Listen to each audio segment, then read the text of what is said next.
Olá, meus amores! Vamos para a nossa aula da disciplina de artes da professora Kátia Serra, para o 7º ano. Conteúdo: a representação do divino em diversas culturas. O divino no Antigo Egito e na Mesopotâmia. O divino na cultura indígena brasileira. As páginas são 157 até 159. Dúvidas, como sempre, para o e-mail katiavserra@gmail.com. Bora para a aula! Hoje vamos falar sobre as formas de representação do divino na arte.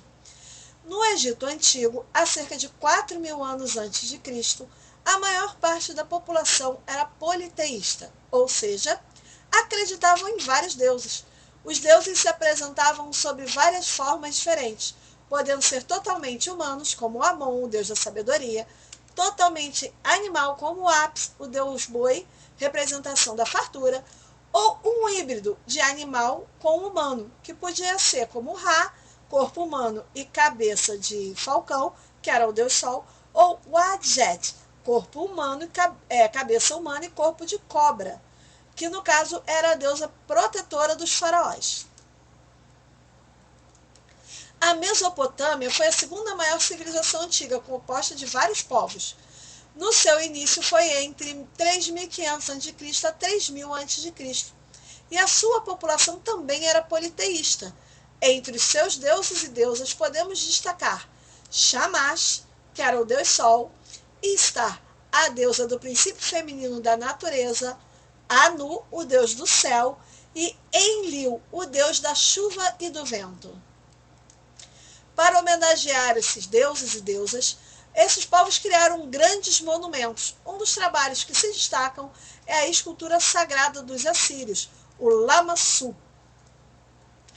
São animais alados com cabeças humanas que guardavam a entrada dos templos. Eles eram geralmente feitos em pares, como dá para ver.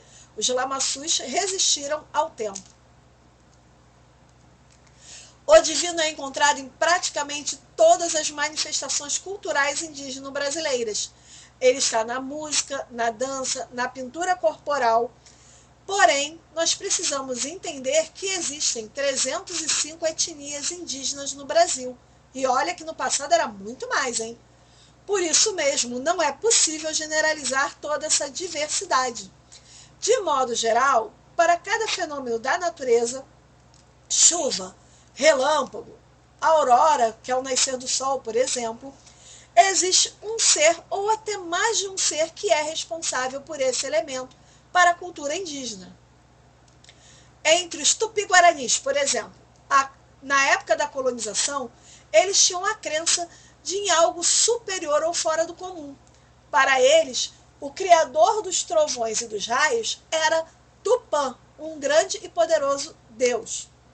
Mas quando os colonizadores chegaram, eles tentaram converter os índios através da catequese, tentando assim transformar Tupã, por exemplo, em algo semelhante ao Deus católico. Fizeram uma correlação, como fizeram também com os negros, né?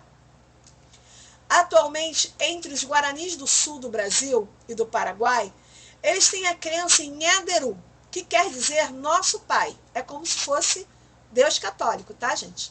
Que também pode ser chamado em Nhanderu-Vuçu, com C cedilha, ou com 2 S, que quer dizer nosso pai grande. Esse Deus não é uma entidade absoluta nem única, como o Deus católico. E também não existe por parte dos índios uma imagem ou representação dele, como existe uma representação, por exemplo, de Jesus. Mas alguns artistas fizeram algumas imagens, como essa aí, baseada nas histórias contadas pelos índios. E chegamos assim ao final da nossa primeira aula do capítulo 4. Agora leiam um livro da página 157 até 159. Não esqueçam de ler a lenda de Nhanderu, que explica algumas coisas sobre o sistema do Deus deles. E fazer o desenho pedido na página 159. Ao fazer o desenho, mandem para o meu e-mail, katiavserra@gmail.com. Até o próximo vídeo aula. Beijos! Fui!